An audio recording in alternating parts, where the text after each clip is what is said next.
Ya, selamat malam, Cancer Girl. Cancer Girl.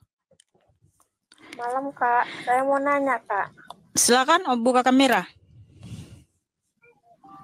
Gimana ya?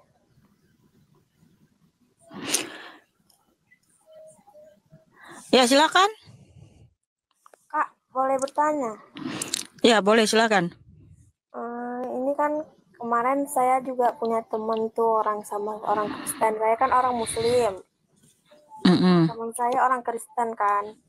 Dia bertanya Iya. kepada saya, dibilangnya, kan saya tanya kenapa Tuhan kamu itu mati. Tapi kalau Tuhan itu kan seharusnya tidak pernah mati dan tidak pernah diakhiri.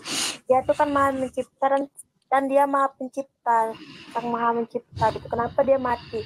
Kalau dia mati berarti dia itu seorang pencipta, kata teman saya. Dia orang Kristen, tapi saya nanya sama saya seperti itu. Jadi saya bilang, ya saya pun nggak tahu. Saya tanya sendiri sama ustadznya. Yang gini aja. Ini kawanmu itu yang mana? Kawanmu itu yang mana? Bawa aja ke sini. Ya makanya saya tanya sama kenapa kenapa jadi nanya sama kamu? Itu kamu ngarang-ngarang atau gimana? Masa orang Kristen nanya sama kamu? Aneh banget. Maksudnya itu kan dia cerita sama saya itu seperti dia nanya kalau Tuhan kamu itu gimana gitu. Maksud dari agama itu kayak gimana ya, Kak? Tuhan Kakak mati atau kayak gimana, Kak? Tuhan Yesus mati dan bangkit. Nggak ada yang seperti dia, cantik.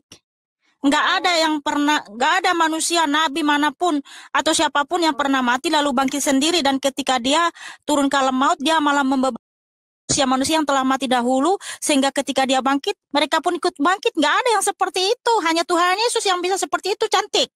Hanya Allah yang maha besar yang bisa melakukan perkara yang seperti itu. Sehingga ada firman Tuhan. Ada firman Tuhan di Kisah Para Rasul 13:36. Daud telah mati dan telah ditambahkan kepada para leluhurnya. Mereka mati dan mengalami pembusukan. Nggak bisa bangkit. Kenapa nabi-nabi, raja-raja mati membusuk nggak bisa bangkit? Karena mereka bukan Tuhan. Nggak punya kuasa untuk membangkitkan dirinya. Tetapi kenapa Tuhan Yesus mati, dia bangkit pada hari ketiga? Karena dia yang berkuasa, cantik. Dia Allah yang maha kuasa. Di situ terbukti bahwa dia Allah yang maha kuasa. Jadi Kak, nanti ketika nanti hari kiamat itu nanti Kak, itu nanti ada pembuktian di antara umat-umatnya yang pengikut Yesus itu, Kak. Itu ada pembelaan ketika nanti dikumpulkan di padang mahsyar di hari kiamat. Pembelaan antar umatnya gitu, Kak, ada. Cantik. Kalau kamu tanya, apa bukti bahwa Tuhan kami maha pengasih dan maha pengampun? Bisa jelaskan dengan baik, dan itu sudah terbukti. Yaitu, Tuhan Yesus datang dari surga, dia memberikan pengampunan dan cinta kasih yang sungguh besar di atas kayu salib. Dia mati, dan ketika dia mati, dia turun ke alam maut. Di alam maut, Tuhan Yesus membebaskan roh-roh yang terpenjara, tawanan-tawanan yang meninggal di masa lampau, sehingga ketika Tuhan Yesus bangkit, mereka pun ikut bangkit. Dalilnya ada di Matius 27 ayat 50-53. Kuburan-kuburan terbuka dan banyak orang bangkit. Dan sekarang mereka ada di kota kudus, yaitu surga, cantik. Jadi kami itu sudah diampuni, bukan nanti, tapi sudah dilakukan oleh Tuhan Yesus. Sehingga ketika kami melakukan kebaikan, melakukan kebenaran, hidup kudus, bukan lagi supaya kami masuk surga, tapi karena memang kami itu penghuni surga, cantik. Sehingga penghuni surga ini, anak-anak Allah ini harus melakukan kebaikan, harus melakukan hidup benar gitu. Sehingga jadi misalnya lah, kalau misalnya lah bagi umatnya Kakak tuh kan, bagi umat Kakak yang berbuat jahat itu tetap diampuni sama Yesus Kristus gitu, Kak. Udah pasti surga diterima gitu. Roma 3 ayat 23, cantik. Semua manusia telah berdosa dan telah kehilangan kemuliaan Allah. Tidak ada yang tidak berdosa, cantik. Semua umat manusia ini berdosa. Tapi apa yang harus kita lakukan? 1 Yohanes 1 ayat 9 firman Tuhan, apabila kita mengaku dosa kita, maka ia setia dan adil, dan ia akan mengampuni segala dosa-dosa kita dan menyucikan kita dari segala kejahatan kita. Nah, sehingga ketika kita sudah bertobat datang pada Tuhan Yesus, maka kita menjadi ciptaan yang baru ya. 2 Korintus 5 ayat 17. Jadi siapa yang ada dalam Kristus, ia adalah ciptaan baru. Yang lama sudah berlalu, sesungguhnya yang baru sudah datang. Nah, kalau kita hidup dalam Kristus cantik, otomatis kita harus hidup dalam Kristus, yaitu berkarakter seperti Kristus, hidup suci, hidup benar, hidup kudus. Oh, kayak gitu ya. Makasih Bang Henry. Iya dong. Kita anak surga, bukan anak gampangan. Jadi harus melakukan kebaikan, hidup benar. Berarti itu Kak, kalau di kitabnya Kakak itu tidak ada yang namanya itu hari kiamat. Gitu, tidak ada keterangan tentang hari kiamat, hari kematian, hari setiapnya sangkakala. Begitu, nggak ada itu berarti ya, Kak. Bukan hari kiamat ya, akhir zaman. Akhir zaman itu memang ada sangkakala berbunyi. Apabila sangkakala berbunyi, artinya Tuhan sudah datang kembali. Tuhan Yesus datang kembali untuk menjemput umatnya, dan orang yang percaya kepada Tuhan Yesus hidup dalam kebenaran, kita akan dibangkitkan bercahaya seperti bintang-bintang, yaitu di Daniel 12 ayat 1-3, bahwa orang Kristen itu nanti kalau bangkit dari zaman, itu bercahaya. Dan kita masuk surga. Tapi kalau di luar Kristus, mereka dibangkitkan untuk dihukum. Makanya di Wahyu 20, di situ firman Tuhan, Tuhan Yesus akan mengadili semua bangsa di hadapannya. Di Wahyu 20 ada tertulis dalilnya. Coba bacakan dalilnya, Kak. Apa firmannya? Oke, iya. Saya bacakan ya di Wahyu 20. Maaf ya, Kak. Nah, saya pun kepo juga gitu ya kan, Kak. Iya, iya. Iya, nggak apa-apa, cantik. Nah, tapi kalau nama kita ada di kitab kehidupan, kita nggak akan masuk neraka, namun kita ke surga ya. Nah, Wahyu 20, 11-15. Lalu aku melihat suatu tahta putih yang besar dan Dia yang duduk di atasnya. Dari hadapannya lenyaplah bumi dan langit, tidak ditemukan lagi tempatnya. Nah, inilah hari kiamat ya. Bumi dan langit itu berlalu ya. Bumi itu sudah habis ya. Tetapi Tuhan Yesus akan duduk di tahtanya dan Dia akan mengumpulkan semua bangsa di hadapannya ya. Saya lanjut baca Wahyu 20 ayat 12. Dan aku melihat orang-orang mati, besar dan kecil, berdiri di depan tahta itu. Lalu dibuka semua kitab, dan dibuka juga sebuah kitab lain, yaitu kitab kehidupan. Menurut perbuatan mereka, berdasarkan apa yang ada tertulis dalam kitab-kitab itu. Maka laut menyerah orang mati yang ada di dalamnya, dan maut dan kerajaan maut menyerah. Mereka dihakimi masing-masing menurut perbuatannya.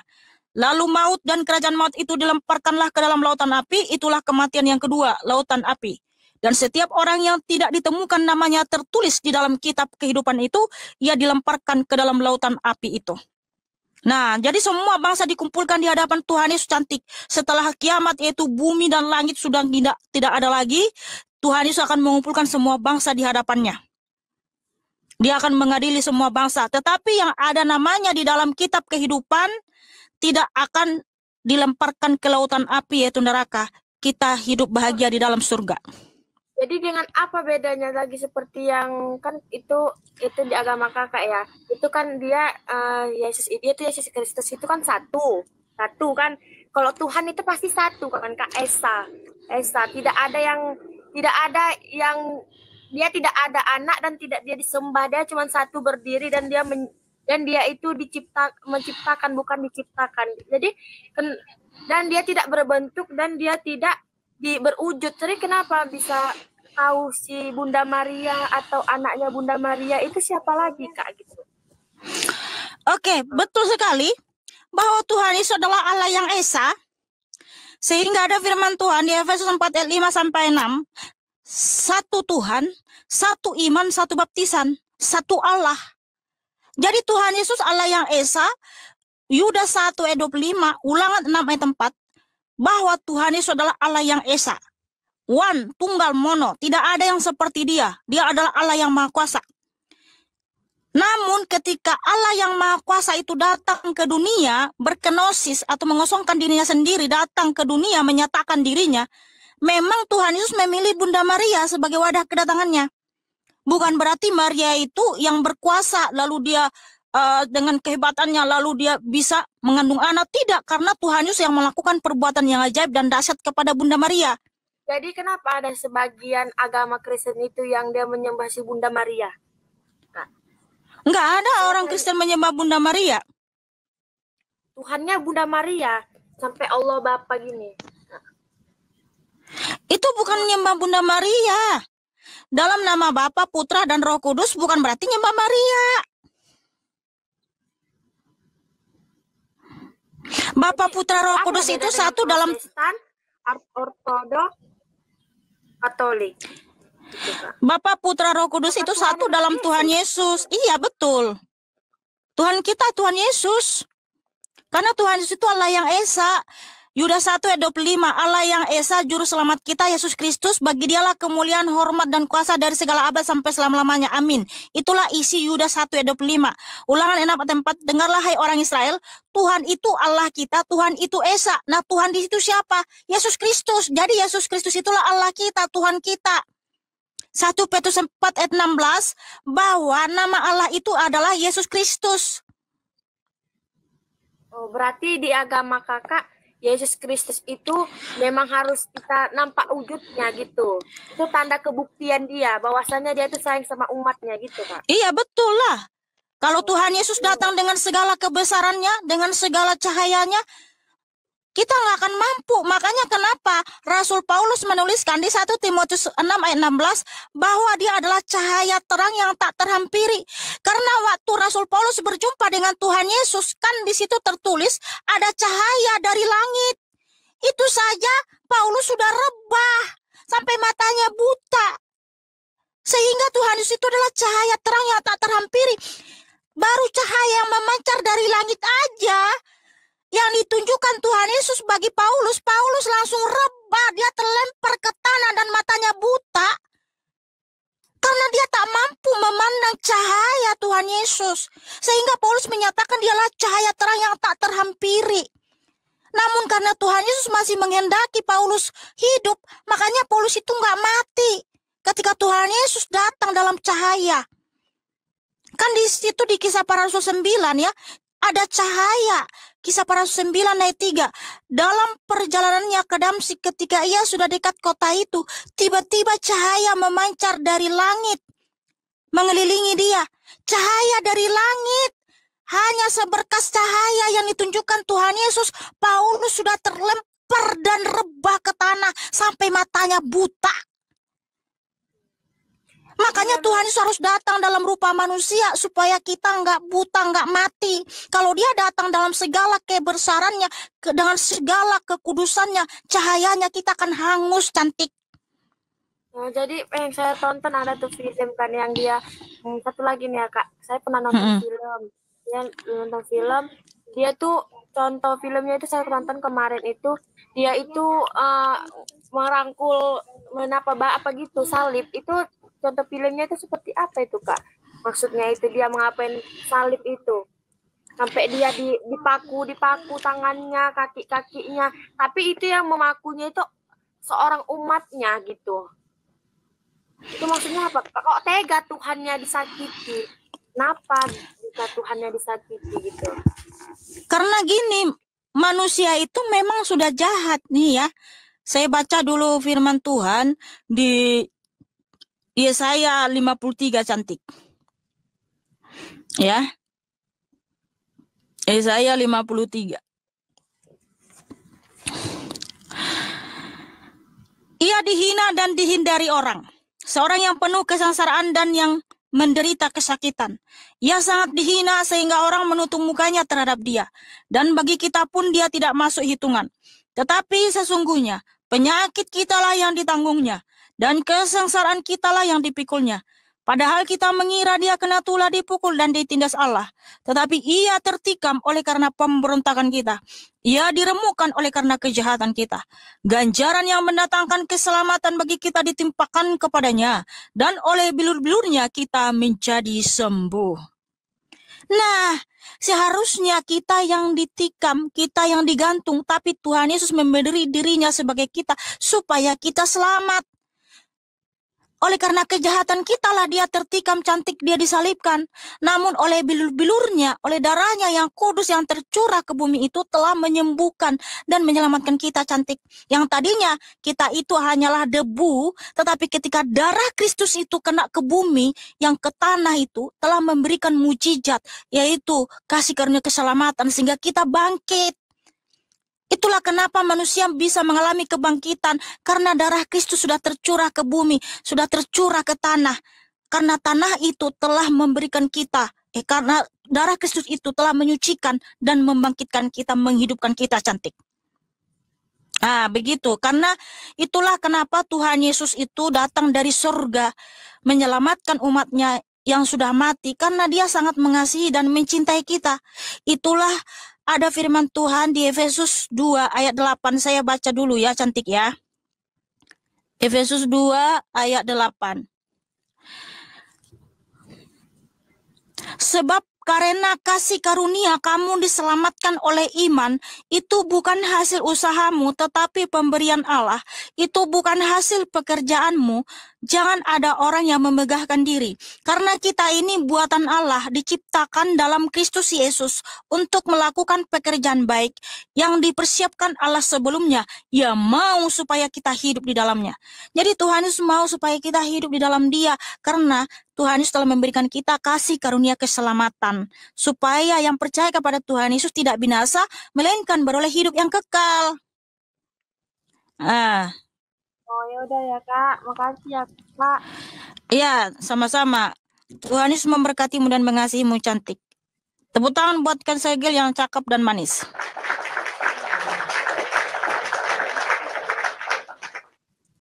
Ringkasan. Kenapa kalau Yesus itu Tuhan kok bisa mati? Kisah Para Rasul pukul 13.36. Sebab Daud melakukan kehendak Allah pada zamannya, lalu ia mangkat dan dibaringkan di samping nenek moyangnya, dan ia memang diserahkan kepada kebinasaan. Matius 27, 50, 53. Yesus berseru pula dengan suara nyaring lalu menyerahkan nyawanya. Dan lihatlah, tabir bait suci terbelah dua dari atas sampai ke bawah, dan terjadilah gempa bumi, dan bukit-bukit batu terbelah, dan kuburan-kuburan terbuka, dan banyak orang kudus yang telah meninggal bangkit. Dan Yesus, mereka pun keluar dari kubur, lalu masuk ke kota kudus dan menampakkan diri kepada banyak orang.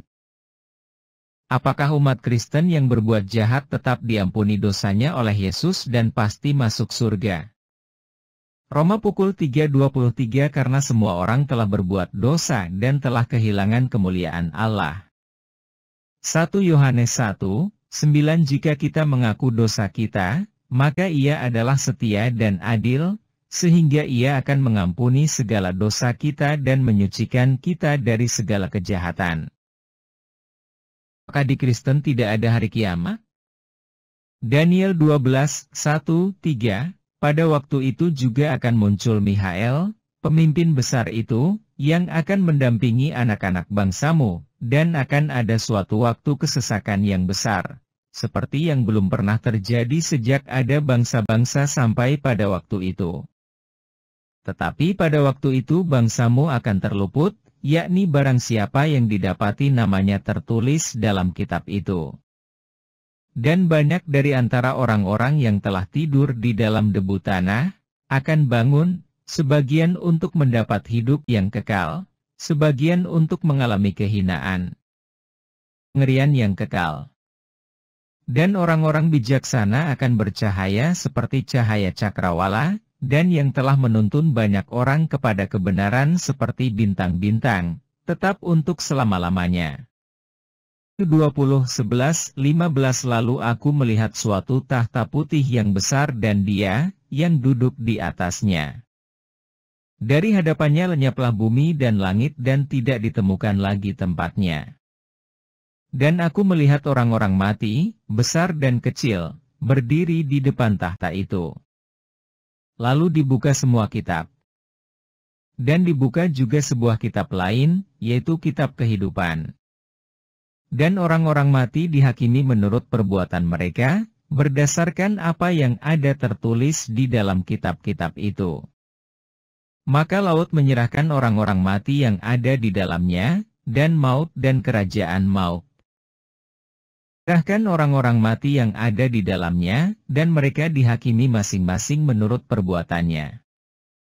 Lalu maut dan kerajaan maut itu dilemparkanlah ke dalam lautan api. Itulah kematian yang kedua, lautan api. Dan setiap orang yang tidak ditemukan namanya tertulis di dalam kitab kehidupan itu, ia dilemparkan ke dalam lautan api itu. Yesus itu kan dikatakan Tuhan, dan Tuhan adalah Esa. Terus siapa yang dimaksud dengan Bunda Maria dan anaknya? Efesus 4:5-6 1 Tuhan, satu iman, satu baptisan, satu Allah dan Bapa dari semua, Allah yang di atas semua dan oleh semua dan di dalam semua. Yudas pukul 1:25 Allah yang Esa, Juru Selamat kita oleh Yesus Kristus, Tuhan kita, bagi Dia adalah kemuliaan, kebesaran, kekuatan dan kuasa sebelum segala abad dan sekarang dan sampai selama-lamanya. Ulangan 6:4 Dengarlah, hai orang Israel, Tuhan itu Allah kita, Tuhan itu Esa. Di agama Kristen itu berarti Yesus harus nampak wujudnya sebagai bukti bahwa Yesus itu sayang kepada umatnya. 1 Timotius pukul 6:16 Semua orang yang menanggung beban perbudakan hendaknya menganggap Tuhan mereka layak mendapat segala penghormatan, agar nama Allah dan ajaran kita jangan dihujat orang. Kisah Para Rasul 9:3 Dalam perjalanannya ke Damsyik, ketika ia sudah dekat kota itu, tiba-tiba cahaya memancar dari langit mengelilingi dia.